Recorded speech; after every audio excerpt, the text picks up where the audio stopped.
Bonjour et bienvenue dans le podcast Naissance souveraine qui se veut une transformation du podcast Moment Zen sur le chemin de la naissance. Femmes, nous sommes à l'ère de la souveraineté. Il est maintenant temps de reprendre en main le processus de naissance, temps de reconnecter avec notre potentiel et notre pouvoir de choisir.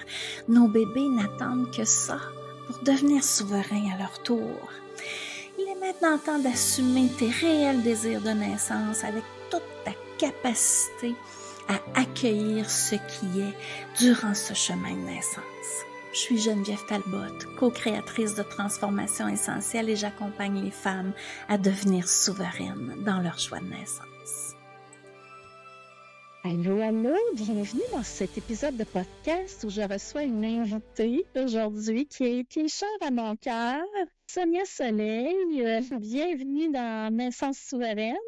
Oh, merci, je suis tellement contente d'être là. Sonia fait partie des gens qui ont contribué à la naissance de mon podcast qui s'appelait à ce moment-là Moment Zen sur le chemin de la naissance. Je sais pas si tu te souviens. J'avais enregistré mes épisodes, puis là, je brettais pour mettre ça en ligne. Puis en tout cas, ça, je suis très reconnaissante pour ça. Merci. Oui, tout était là, tout était là. Ouais. Parfois, c'est ça, c'est bon de juste, on rencontre la personne au bon moment qui va nous donner le petit qui nous manque. Exactement. Alors, Sonia Soleil, c'est une zen coach, conférencière, auteure. Elle vient nous parler aujourd'hui un peu de ce qu'elle appelle sa zen life, en lien avec, bien sûr, ses propres histoires d'accouchement, ses propres histoires de parents. On va parler un peu de toutes sortes de choses, en fait, la résilience, peut-être des deuils, envisager aussi un peu l'après-naissance, que c'est sûr qu'en prénatal, des fois, on n'a pas le goût d'entendre parler tant que ça du postnatal, mais je trouve ça important quand même de semer des graines. Alors, merci d'avoir accepté de participer à l'épisode. Ah, c'est du gros bonheur. Alors, dans le fond, Sonia, parle-moi un peu de ta famille. Tu as 2 enfants, si je me souviens bien, qui sont quand même grands. C'est comme moi, là. On est Ouais, tous grandis. ils sont rendus grands. Mon fils, là, maintenant, il va avoir 23 ans et ma fille, elle a 21 ans. Ouais, Hum, voilà.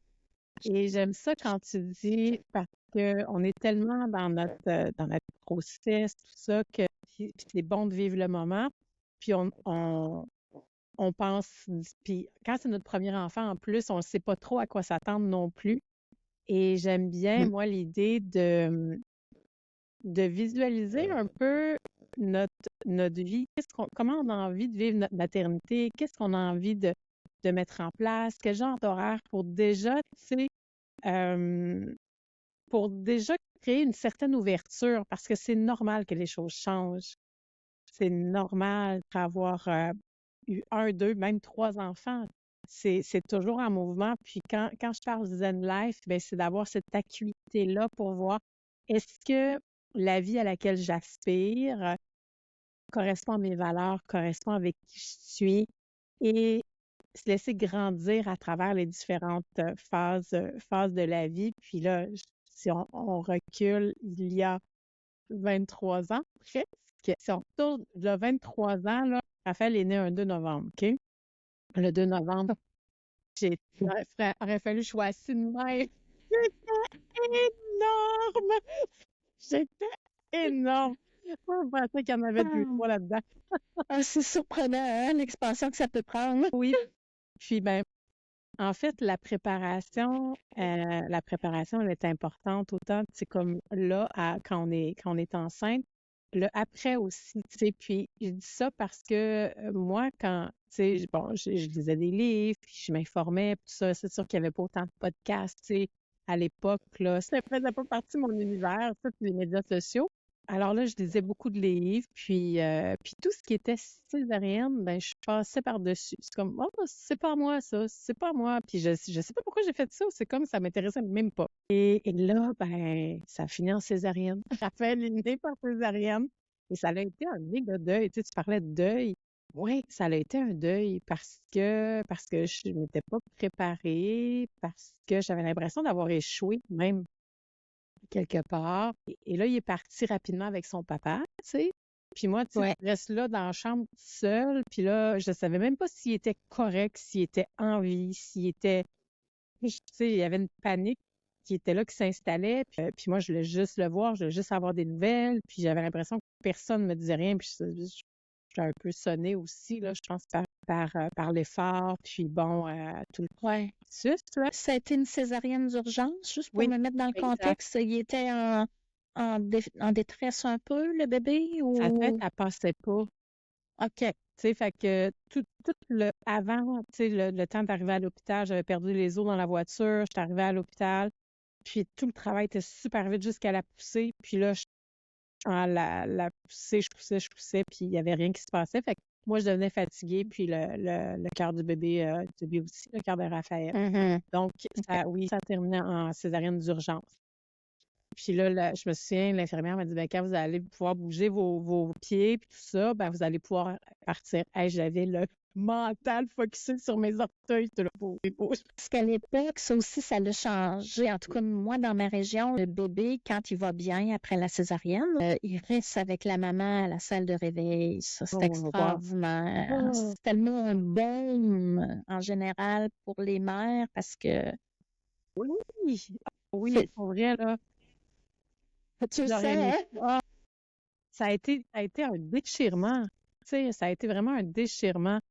Puis Ouais. là, ben, quand j'ai vu qu'il était correct, tout ça, puis il était bien avec son papa, tu sais, ça. Mais tu sais, c'était déjà comme un premier deuil de comment j'avais prévu les choses, tu sais. Fait qu'il faut garder une certaine ouverture. Puis, parce que en voulant rester trop dans le contrôle, ben, je trouve que ça teinte un peu les moments. Puis, Mhm. le regard est pas de la poser nécessairement sur les choses qu'on a envie de créer. Ton désir d'accouchement à la base, bon, tu dis que tu avais comme mis la césarienne complètement d'un coulisse.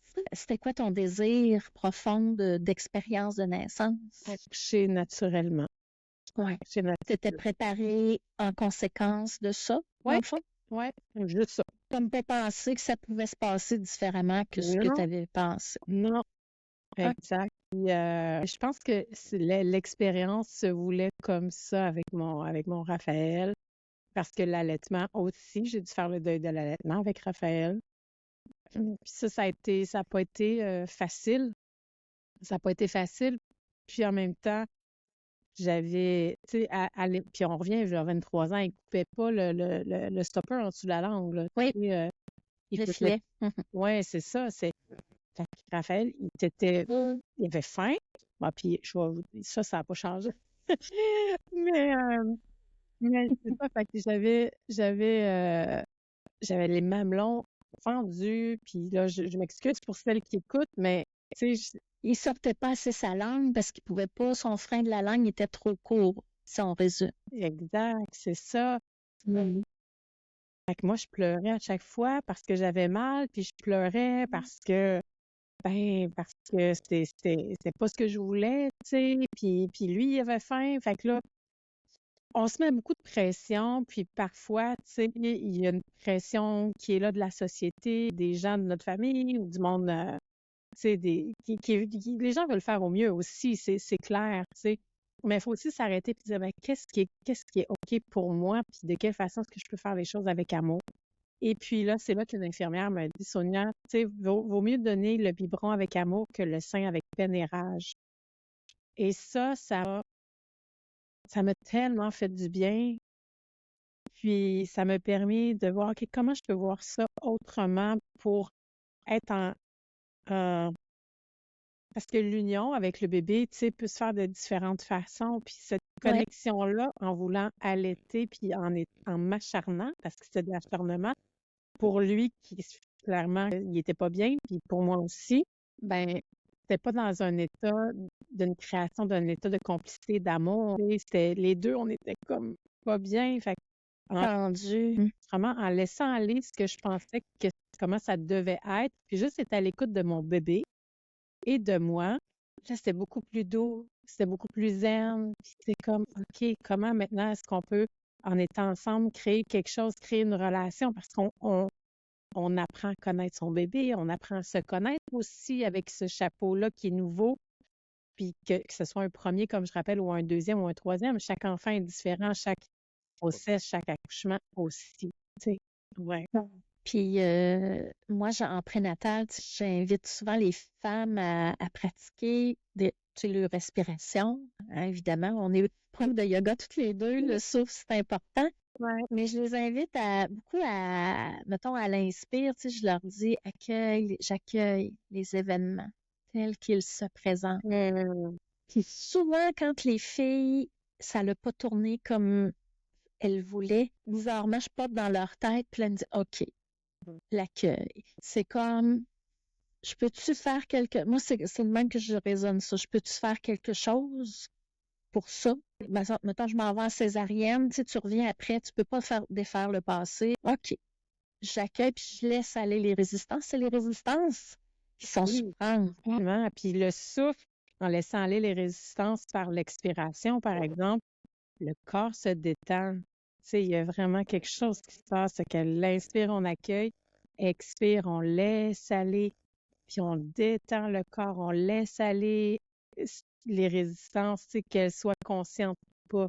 Juste déposer l'intention de laisser aller, là. Ouais. Et ton deuxième accouchement? Parce que là, tu avais vécu une césarienne. Ouais. Ben, moi, là, j'ai accouché 100% naturel. Oui? Oui. OK. Fait qu'ils se sont pas... Mon médecin, elle a dit, comment tu le sens? Ben, si tu me demandes comment je me sens, ben, moi, j'ai envie de vivre cette expérience-là. Tu sais, puis j'étais en santé, tu sais, j'avais bien récupéré de la césarienne, tout ça. Fait qu'elle a dit, ben, parfait. Et tu vois, là, ça a pris, tout a été super rapide, ça a bien été 100% naturel. Puis l'allaitement, ça s'est bien fait aussi. Alors, ouais. Complètement autre chose. Complètement autre chose. Ouais. J'adore le fait que tu aies demandé comment tu le sens. Honnêtement, on ne voit pas ça tant que ça. Heureusement, il y en a qui se soucient là, de ça. Je parlais dans l'épisode de cette semaine, c'est un peu ça.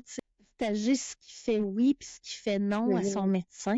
Parce qu'on n'est pas juste un numéro. Hein, on est un être entièrement d'émotions et de force et d'intuition et tout ça.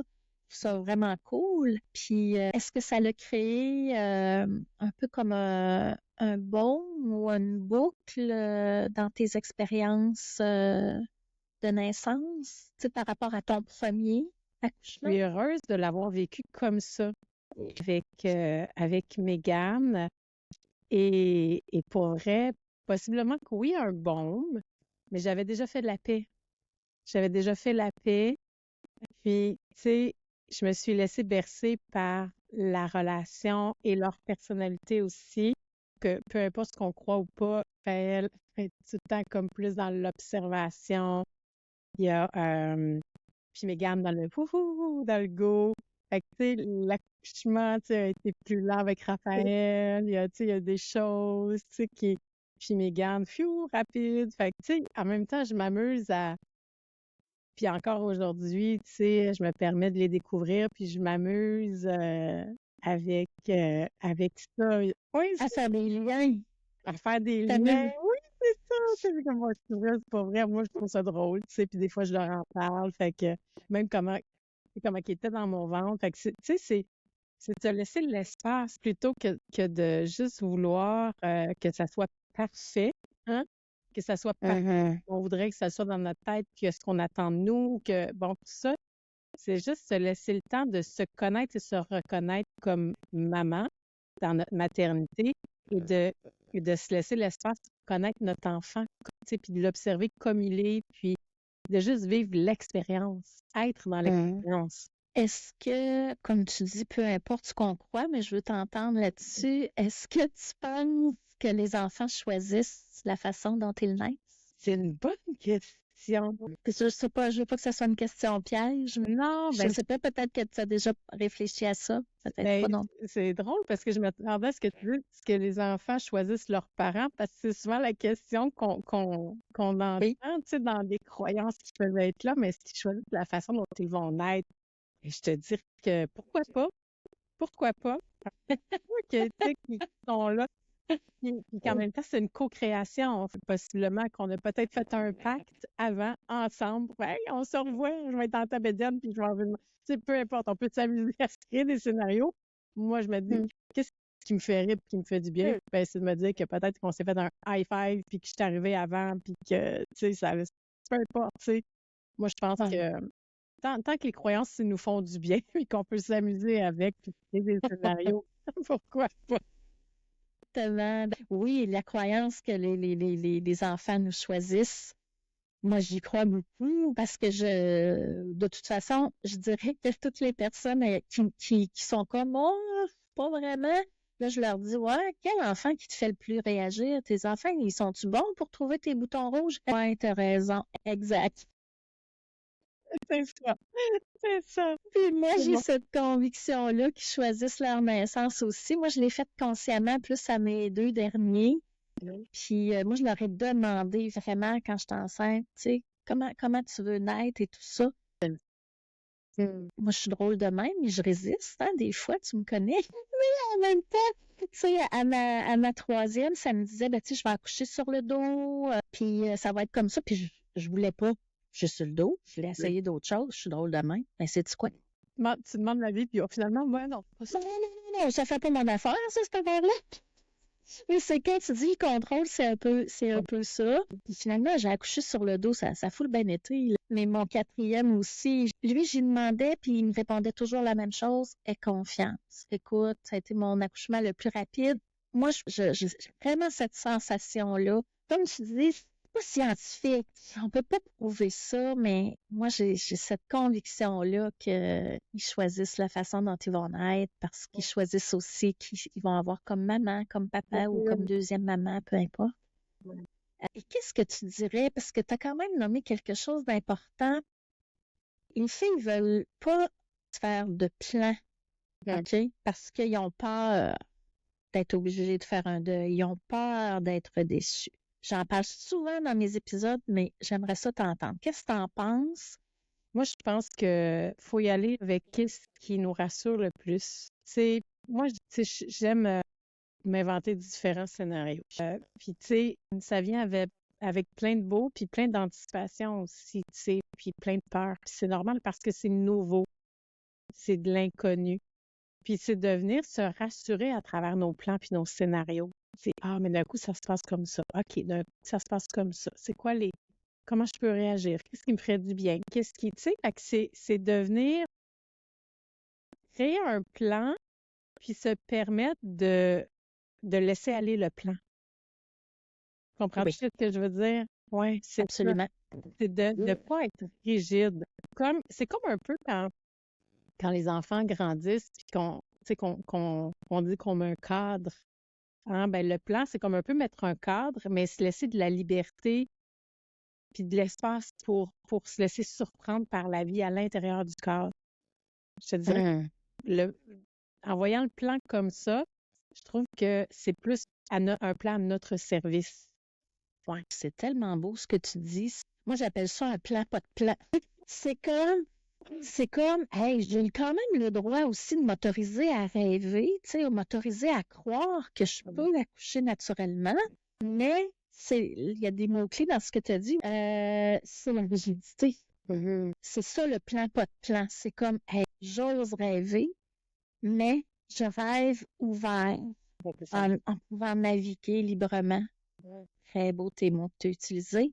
Je suis d'accord. Puis tu sais, moi, ce que je me dis toujours, c'est que dans la vie, il y en a des deuils à faire. Ouais. Tu sais, quand on accouche, on a le deuil de la femme qu'on était avant. Hein? C'est une expérience transformatrice, là. On ne sera plus jamais la même qu'avant. La version de nous-mêmes, on a un deuil à faire de ça. On a un deuil à faire du couple, qui devient parent, donc qui se transforme, mais qui reste un couple d'amoureux. Et le travail qui se transforme aussi parce que notre présence, elle peut être différente, parce que les priorités changent. Puis c'est un deuil, c'est de laisser aller des choses, créer autre chose. Fait que, tu sais, on peut s'accrocher à ce qui était ou voir, ben, qu'est-ce que j'ai envie de créer à partir de maintenant. C'est ça ta vision de la Zen Life, hein, je crois. Exact. C'est toujours créer une vie sur mesure avec qui on est aujourd'hui. Est-ce que la vie que je mène présentement répond à mes valeurs? C'est quoi mes priorités? Et est-ce que ça se retrouve dans ma vie? Si, par exemple, c'est important pour moi d'être présente en qualité de temps et en qualité de présence, puis que je travaille 70 heures par semaine, clairement que je change. Il y a un déchirement, c'est pas. Fait que qu'est-ce que je peux mettre en place? Puis c'est s'empuissancer, s'entreprendre, hein, avec zénitude. C'est ça la Zen Life. C'est s'empuissancer, gagner en confiance, développer des compétences et s'entreprendre, les mettre en action avec zénitude, tu sais, pour que ça soit doux parce qu'on n'est pas toujours obligé d'être en combat. Alors, la Zen Life, c'est ça. C'est clairement ça. Donc, c'est de se permettre de réajuster. OK, il y a un clash là, entre ce que je souhaite comme routine, comme priorité, comme valeur de famille, mettre ma famille au cœur de ma vie et ce qui est là concrètement. Alors, c'est quoi l'action? Et c'est pas de tout arrêter du jour au lendemain, c'est de faire les choses de façon sécuritaire et consciente. Tu disais respirer. Donc, j'inspire dans ce qui est là, j'expire, je crée de l'espace. Qu'est-ce que je peux faire? Est-ce que je peux m'organiser différemment? Est-ce que je peux déléguer différemment? Tu sais, qu'est-ce qui me permettrait de me rapprocher de plus en plus de ce que je souhaite? Puis c'est d'être dans son plein pouvoir aussi. Tu sais, mon podcast s'appelle Naissance souveraine. La souveraineté, c'est exactement ça. C'est retrouver son plein pouvoir. Peu importe ce que le voisin en dit, ce que notre mère, notre soeur, notre ami en dit, c'est quoi que moi, il fait. Ça fait oui. Moi, j'ai toujours cette expression-là que j'utilise, là, mais qu'est-ce qui fait oui? Puis ça change d'une période à l'autre. Hein? C'est jamais en évolution constante. Là. Bien, c'est en évolution constante. On peut observer quand j'ai une perte d'énergie, quand je suis moins patiente, quand je me sens tout le temps fatiguée, quand je suis comme plus ses nerfs. OK, on prend des photos. Ça ressemble à quoi la dernière semaine, le dernier mois? Puis on a des périodes de vie qui sont plus rochantes que d'autres. Puis on peut se dire, OK, c'est temporaire. Mais on s'assure en faisant des stops une fois de temps en temps, puis en prenant des photos de notre journée, de notre semaine, de notre mois. OK, ça ressemblait à quoi? Puis j'aime beaucoup cette image-là parce que j'ai lu, je pense que c'est dans le livre Les 5 grands rêves de vie, qui disait, mettons, là, tu arrives à la fin de ta vie, puis qu'on a pris des photos, puis on met ça dans un musée, puis c'est ton musée, que ça représente tous les clichés qui ont été pris de ta vie. Qu'est-ce qu'on retrouverait dans ton musée? Et si, par exemple, pour moi, d'être présente pour mes enfants, ma famille, c'est prioritaire, et que j'ai passé plus de temps dans ma vie à travailler beaucoup, bien, dans mon musée, on va retrouver peu de photos avec la famille et beaucoup de photos au niveau du travail. Puis ça, je trouve que c'est une image qui est super puissante.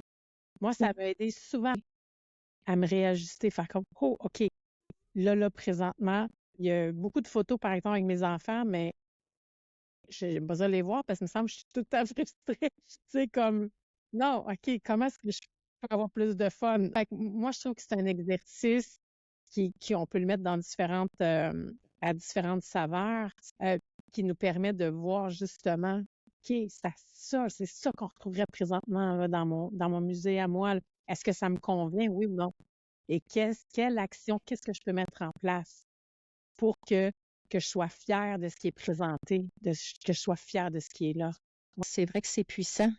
Et je pense que, tu sais, dans la période postnatale, tu sais, mettons, on va dire les 3 premiers mois, quelle quelle photo dans mon musée j'aimerais avoir de ça parce que on le sait, tu sais, les filles qui nous écoutent et qui sont à leur premier, ils vont l'apprendre, mais c'est le chaos, là, tu sais, les premiers mois, on dort pas, le bébé fait pas ses nuits, etc. On comprend pas en prénatal quand on l'a pas vécu la privation de sommeil. Qu'est-ce que ça veut dire? Cerveau, on perd Ah, nos cheveux, plus de cerveau. c'est tellement drôle. Ouais. Moi, je le vois la différence. Moi, je vois les filles en pré et en post, là, puis le cerveau de postnatal, c'est comme, ils oublient tout, ils arrivent en retard, ils sont dans une... Mais c'est correct. Mais ce que je retiens dans ça, c'est quelle attitude que j'ai le goût de cultiver dans ce chaos-là, parce que des chaos, ça en est un, mais il y en aura d'autres. Ben, tout le temps, dès qu'on a une bédaine, là, il y a toujours de l'ajustement, puis oui, oui, puis on peut appeler ça du chaos. Mais quand on savoure l'instant, peu importe dans le chaos qu'on est, on n'a pas de regrets sur notre maternité, puis du temps qu'on a passé. Tu sais, moi, des fois, il y a des gens qui me demandent, t'es-tu nostalgique de quand t'es bébé? Non, non, parce que même dans ce qu'on appelle le Terrible Two, ou peu importe, dans les périodes où est-ce qu'il y a eu des moments de chaos, mais j'étais totalement là. J'étais totalement présente. J'étais dans l'expérience. Et ça, en étant dans l'expérience, ça permet de faire au mieux de ce qu'on est capable de faire dans le moment, de Ouais. s'ajuster, de se réorganiser, de se relever, mais de profiter de chaque moment, les plus beaux comme les plus intenses. Parce qu'après, ce que ça fait, c'est qu'on est fiers de nous, puis on n'a pas de regrets, on n'est pas nostalgique, puis on peut continuer à s'améliorer. Ce qu'on appelle aussi la résilience, hein? Quand on passe à travers les chaos, on peut les appeler les épreuves, on peut les appeler les périodes intenses, dont l'accouchement, dont la période, le grossesse, accouchement, postnatal font partie. Ouais, ben oui, c'est ça. Exact. Tu sais, cette résilience-là, c'est comme c'est comme une force hein, qu'on développe et qui grandit puis qui amène à une certaine fierté, je pense, comme tu Tellement, dis. tellement. Ouais. Quand tu nommes résilience dans ce cadre-là, je trouve ça doux. Je trouve que ça nous permet de nous foutre la paix aussi. On se met tellement de pression. C'est pas De- croyable. En postnatal, je pense que ce qui est le plus difficile, c'est que la pression que les filles se mettent à continuer leur vie d'avant Oui. avec un bébé qui dort pas, qui pleure, qui a tout le temps faim, puis qui demande, parce que c'est ça que ça fait un bébé. Ben oui, c'est ça. C'est ça. Exact. Tu vois, ce qui m'a aidé à tenir, là, moi, c'était comme faire le choix conscient. Présentement, ma priorité, c'est de nourrir mon bébé. Tu sais, fait que c'est temporaire. Oui, je vais pouvoir retourner prendre un verre avec mes amis, oui, mais là, présentement, c'est ça. Fait que, tu sais, juste de se souvenir que c'est temporaire, Ouais. ben, ça peut amener plus de légèreté, tu sais. Puis il y a des choses, des fois, qu'on a même plus le goût de faire, puis c'est correct aussi. Tu sais, si on est honnête avec nous, ça se peut que ça allait changer, puis qu'on n'ait plus le goût de faire telle ou telle affaire. C'est correct. Ça se peut que ça revienne ou pas. C'est correct aussi. Tantôt, au début, là, tu parlais des valeurs, tu l'as nommé quelques fois. Tu sais, quand on vieillit, je pense, on est à la recherche, on est dans cette quête de reconnaître les valeurs, tu sais, c'est ce qui est important. T'as-tu, je sais pas, un outil ou un exercice, ou tu sais, comment qu'on identifie ça, nos valeurs? Tu sais, ça veut dire quoi, cette affaire-là? Parce que je trouve que on n'enseigne pas assez ça, peut-être, à nos enfants, ou en tout cas dans la société, hein, tu sais, suivre nos valeurs. Ça a l'air facile, mais ça ne l'est pas. T'as-tu quelque chose à proposer ou toi, comment tu fais? Ben, tu sais, on peut Ouais. simplifier valeur par qu'est-ce qui est important pour moi. Tu sais, parce que tu as raison que souvent, tu sais, valeur, c'est vu comme faut mettre un mot sur quelque chose. Puis si c'est un mot, est-ce qu'il fait vraiment du sens? Comment je fais pour savoir s'il fait du sens ou pas? Fait que présentement, qu'est-ce qui est important pour moi? Puis là, on le nomme. Tu sais, ben, c'est important pour moi d'être avec mes enfants. OK. Pourquoi c'est important pour moi d'être avec mes enfants? parce que j'ai envie de profiter de chacun des moments. Pourquoi c'est important de profiter de chacun des moments? Parce que je veux pas avoir de regrets. Je veux créer une belle relation. Et on peut y aller avec les 7 pourquoi comme ça.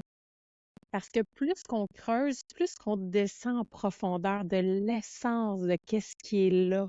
Puis ça ouvre la porte à plus de clarté. Puis c'est plus facile après se positionner, de dire oui à certaines choses, dire non à certaines choses. Puis, tu sais, ce qui est important pour nous, et mettons, là, tu parles de la famille, tout ça, souvent, ce qu'il y a en bas de la racine, là, profonde, c'est, moi, j'appelle ça la connexion, là, tu sais, puis là, tu le sais, peut-être, toi, tes enfants ils vivent encore avec toi, là, hein?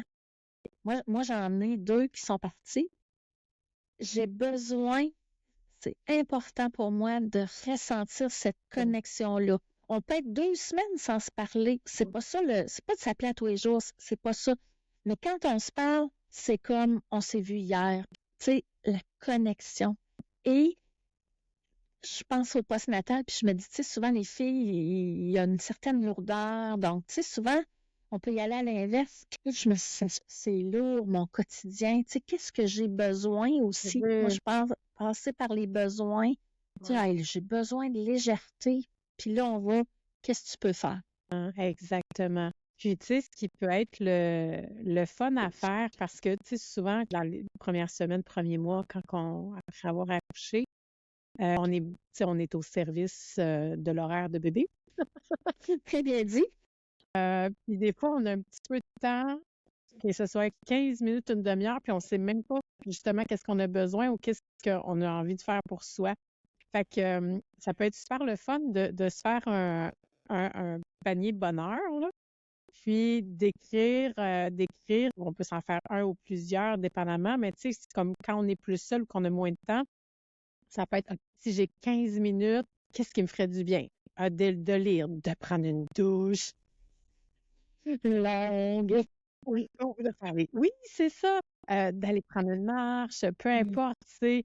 Fait que c'est de se faire, parce que quand le moment se présente, qu'on ait 15 minutes, une demi-journée, 30, peu importe, ben c'est de piger là-dedans, puis d'avoir l'impression qu'on fait quelque chose pour soi, autre que plier le linge, faire du lavage, nettoyer les biberons, laver les couches. Fait que ça, ces petits moments-là, dans le panier bonheur, ben ça permet de juste vivre mieux les choses avec, comme tu dis, plus de légèreté quand ça devient lourd. Et j'adore le fait de nommer les besoins parce que très tôt, hein, on apprend à nommer nos émotions, puis on devient bon pour nommer nos émotions. On n'apprend pas, OK, mais je vis ça, j'ai besoin de quoi, moi, quand je vis ça? Fait que, tu sais, c'est de nommer le besoin aussi. Puis ça se pratique. Ça se pratique d'avoir un panier bonheur comme ça. Ben, ça nous aide quand on va bien puis les choses sont là, j'aurais besoin de quoi, tu sais? Puis d'y réfléchir puis de le noter. Fait que quand on sait plus trop qu'est-ce qu'on a besoin avec la légèreté, ben, de piger, ça peut nous rappeler, ça nous permet de prendre une distance par rapport à la lourdeur qui est là, puis d'amener de la légèreté de façon un peu amusante aussi. Ah, c'est le fun. Fait que, tu sais, ça peut même se préparer en prénatal. En fait, on est mieux de le préparer en prénatal, parce qu'on n'aurait pas le temps de faire nos petits papiers en postnatal nécessairement. Non, c'est Je ça. trouve ça intéressant. C'est comme prendre pour acquis qu'on n'aura pas beaucoup de temps, mais moi, j'aime ça, ce mot-là, là, mais c'est d'arriver à savourer les courts moments qu'on a pour soi. Exact. Ouais, c'est ça. Puis, tu sais, des fois, en postnatal, des courts moments qu'on a pour soi, on peut aussi être en train de bercer bébé ou d'allaiter bébé ou de le nourrir. Moi, je me souviens, là, à Justin, tu sais, honnêtement, c'était mon 4e et au 4e, j'ai commencé à sentir la lourdeur de la tâche très tôt. Mais quand j'allaitais, là, c'est comme la terre arrêtait de tourner. Puis là, je respirais. Puis il m'est même venu des mantras, tu sais, que j'enseigne maintenant. Je prends du temps pour moi à l'inspire pour offrir le meilleur de moi à l'expire. Pendant l'allaitement, j'étais full présente, full relax. Le comptoir est plein de vaisselle. C'est pas grave. Mais ça se permet d'être dans l'instant présent et dans la gratitude. de ce qui est là, tu sais, pleinement consciente. Puis j'aime beaucoup ton mantra pour ça, là. Je trouve que c'est un beau mantra. Répète-les donc, voir. À l'inspire, je prends du temps pour moi, puis à l'expire, pour t'offrir le meilleur de moi. Ah, C'est oh, comme une phrase complète, dans le fond, mais c'est ça, ça fait partie de mes valeurs. On veut, tu sais, je pense qu'on veut tout offrir le meilleur de nous.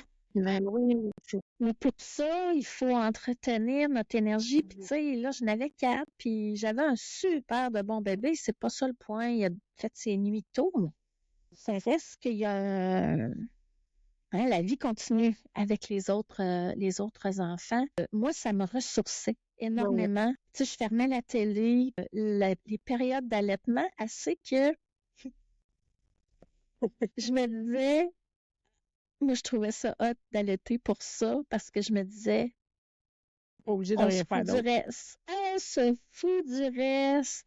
Pas obligé, puis surtout, je peux pas faire rien d'autre. Fait que je me baisse, puis je savoure.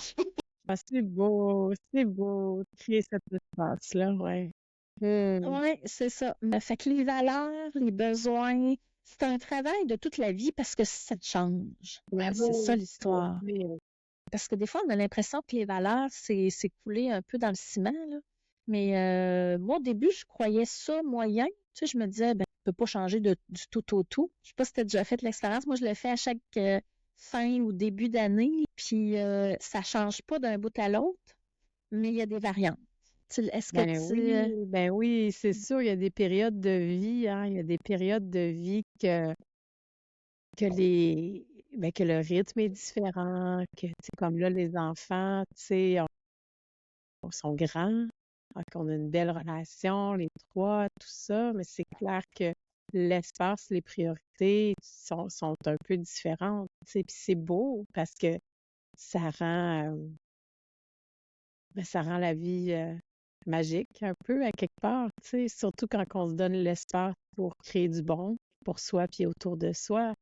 Puis, tu sais, quand le parent est bien, ben ça a un impact, ça a un bel impact aussi. Ils apprennent beaucoup en notre présence, dans notre qualité de présence, nos enfants. quelque chose à rajouter? Ben, c'est beau, j'aime l'idée de la résilience, puis je répète, se foutre la paix aussi sur ce que ça devrait être en théorie, puis plus en pratique, de quelle façon moi j'ai envie d'être dans mon rôle et qu'est-ce que j'ai envie d'offrir comme qualité de présence à mon enfant. Toujours être en mesure de réajuster puis créer sa vie sur mesure. Ou on peut te rejoindre. Et, les femmes qui nous écoutent ont le goût de te suivre. Où on te trouve? Facebook, Instagram, Sonia Soleil, Zen Lifers et guerrières. Puis on va mettre le lien dans les détails de l'épisode. Tu as des livres aussi. Oui, 2 livres, bientôt 3. Oui, la trilogie, ça s'en vient, la fin. Wow! La trilogie Zen guerrière, de la naissance à la sagesse. Fait Beaucoup que, de tu sais, c'est des résilience. belles récits. C'est livres de force et de résilience. Oui, tout à fait. Ouais. Ouais. Est-ce que tu as encore ton programme Zen Guerrière, Zen Oui. Life ou Zen... où t'en es dans tout ça? Parle-nous un petit peu de... Oui, Zen Life, c'est un programme justement qui s'adresse aux femmes qui ont envie, tu sais, ben, les femmes ambitieuses, hein, qui veulent créer plus d'harmonie justement entre leur ambition et la zénitude. Donc, pour s'empuissancer, s'entreprendre, créer la Zen Life. Donc, c'est un programme qui est là en continu pour, comme dit, femmes de carrière et femmes entrepreneurs. Sinon, Zen guerrière, une fois par année, j'ouvre des cohortes pour accueillir les femmes qui ont envie de connecter à leur force, à trouver les outils et la confiance à l'intérieur d'elles pour mieux se choisir et mieux s'entreprendre, puis amener plus de légèreté, hein, à travers les deuils de la vie, notamment. Donc, c'est gagner vraiment en confiance, changer de posture. Zen guerrière, en fait, Geneviève, puis pour les femmes qui écoutent, c'est que je pense qu'on est vraiment toujours plus forte qu'on pense. Puis la vie, c'est sûr qu'elle est parsemée d'épreuves, de défis, de deuil. Ça nous amène à être résilientes. Les épreuves, la croyance qui me porte, c'est que tout ce qui nous arrive, c'est parce qu'on est capable de passer au travers, même si c'est pas facile. Et que ça nous amène à être encore plus fortes. Donc, à l'éveil de la guerrière. Mais c'est pas obligé d'être un combat. On peut amener de la zénitude. Et cette force-là qu'on déploie, ben, c'est pour s'assurer aussi d'être en sécurité, de pouvoir compter sur soi. J'ai vu trop de femmes rester dans un emploi et ou dans une relation tellement malsaine parce qu'elles ne se faisaient pas assez confiance pour se choisir, assez confiance pour être capable de subvenir à leurs besoins financièrement ou aux besoins de leurs enfants. Et aucune femme, aucune personne, mais aucune femme ne devrait être contrainte de rester dans une posture qui ne leur convient pas, qui leur fait violence, en fait. Ouais, voilà de la zone guerrière qui amène aussi à s'empuissancer, s'entreprendre pour créer une vie sur mesure. Là. Je trouve tellement que ça rejoint la souveraineté. Oui, C'est comme vrai. ça, là, c'est un autre angle. Tu sais, se choisir, puis choisir la posture intérieure qu'on veut ressentir, c'est wow. En restant en sécurité puis en faisant des petits pas, mais au moins en préparant sa sortie quand ça convient. Alors, on va mettre dans les détails de l'épisode tous les liens pour te rejoindre. C'est Sonia Soleil. De ta présence, de ta contribution, puis de tes belles réflexions. C'est de beaux outils pour nos futures mamans. Merci beaucoup. Merci. Et n'oublie pas, tu peux te permettre de croire à une naissance souveraine parce que tout est déjà là en toi. Et avant de se quitter, je t'invite à consulter mon site internet genevièvetalbot.com pour y trouver des méditations, des stratégies gratuites pour que tu puisses gagner en confiance en ta capacité d'accoucher. Tu vas y retrouver aussi mon calendrier pour connaître mes disponibilités pour un soin énergétique en virtuel ou en présentiel et aussi un calendrier pour réserver un appel découverte avec moi pour voir comment je pourrais t'accompagner personnellement dans ta quête de souveraineté.